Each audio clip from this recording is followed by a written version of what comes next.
Technology and the CIA. This is from a book by Alex Constantine on psychic spying at the Stanford Research Institute, or CIA mind control.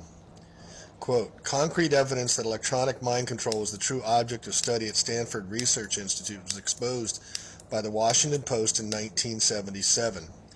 The Secretary of Navy at the time, Dr. Sam Kozlov, received a routine briefing on various research projects, including SRIs.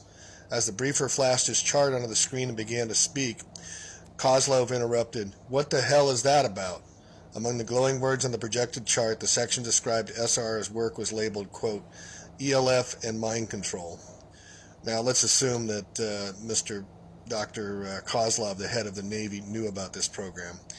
ELF stands for extremely long frequency electronic magnetic waves, from the very slow brain frequencies up to 100 cycles per second. The Navy quietly continued to fork out $100,000 for a 2-year project by bionics specialist. The, quote, remote viewing, end quote, team at SRI was really engaged at projecting words and images directly to the cranium.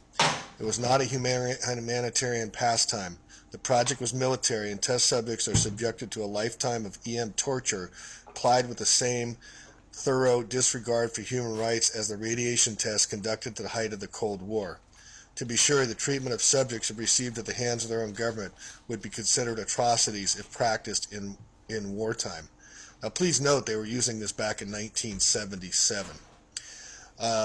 Electronic mind control machines were championed at SRI by Dr. Carl Pribram, Director of Neuropsychology Research Laboratory.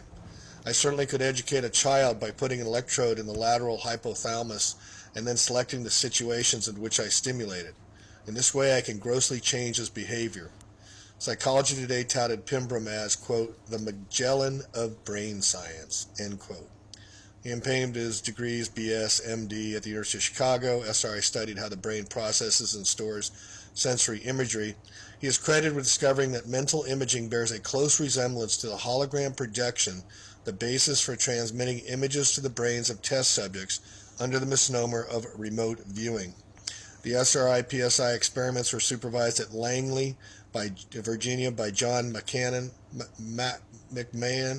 second in commander under William Casey, succeeding Bobby Ray Inman.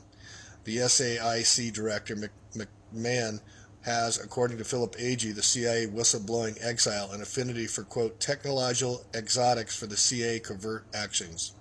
He was recruited from the agency after his graduation from Holy Cross College, a Jesuit school, and he is a former director of the Technical Services Division, Deputy Director for Operations, and in 1982, McMahon was appointed Deputy Director of the CIA.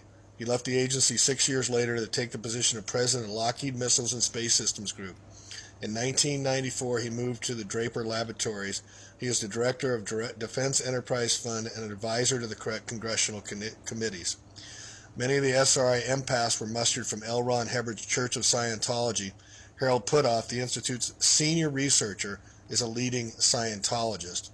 So you get an idea of the characters here we're dealing with, but also how long this mind control hologram has been being implanted into people's brains.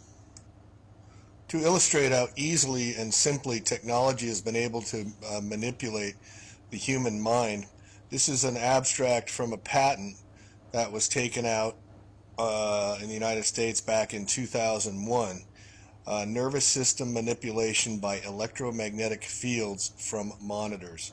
Psychological effects have been observed in a human subject in response to stimulation of the skin with weak electromagnetic fields that are pulsed with certain frequencies near the half hertz or 2.4 hertz, such as to excite a sensory resonance. Many computer monitors and TV tubes, when displaying pulsed images, emit pulsed electromagnetic fields of sufficient amplitudes to cause such excitation. It is therefore possible to manipulate the nervous system of a subject by pulsing images displayed on a nearby computer or TV set. On the TV, the imaging pulsing may be embedded in the program material or may be overlaid by modulating a video stream either as an RF signal or as a video signal. The image displayed on a computer monitor may be pulsed effectively by a simple computer program. For certain monitors, pulsed electromagnetic fields capable of exciting sensory resonances in nearby subjects may be generated even as the displayed images are pulsed with subliminal intensity. So what this means is through our plasma TVs, and this is why when plasma just came out back in 2001, they're able to use the plasma TVs to change and alter the brainwave frequencies of everyone that is watching a TV or holding the TV or computer monitors such as what you're looking at this on.